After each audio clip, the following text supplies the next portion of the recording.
TV news सबसे तेज। हमारे channel को देखने के लिए लाइक करें, शेयर करें और सब्सक्राइब करें और देखिए आज की ताजा तरीन खबर। भिवानी तालुका ग्राम पंचायत वडपे में तंटा भक्ति अध्यक्ष माननीय श्री सुनील पाटिल साहब के घर पे 10 दिन के लिए बप्पा विराजमान थे, जहाँ पे आप देख सकते हैं कि पूरा परिवार मिलकर के बप्पा का आरती करते हुए और सुबह शाम दोनों टाइम बप्पा का आरती होता था। वहीं पर हम आपको बता दें कि सुनील दादा के घर पे जो है कि महाप्रसाद का आयोजन भी डेली होता था, जहाँ पे आए हुए सभी मेहमानों को प्रसाद ग्रहण करने को मिलता था। तो वहीं पे बहुत सारे मेहमान जो है आते थे, बप्पा का दर्शन कर लाभ लेते थे।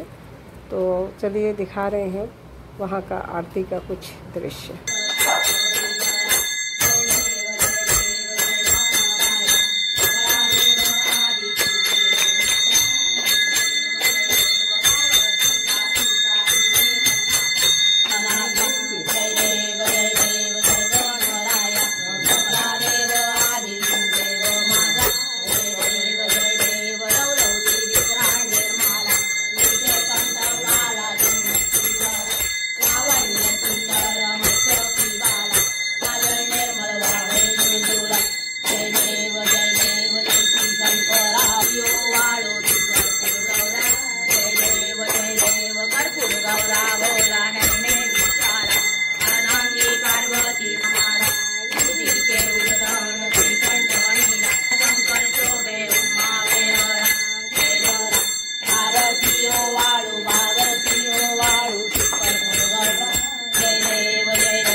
मंगल मूर्ती मोरया सर्वदा योग तुझा वडावा तुझे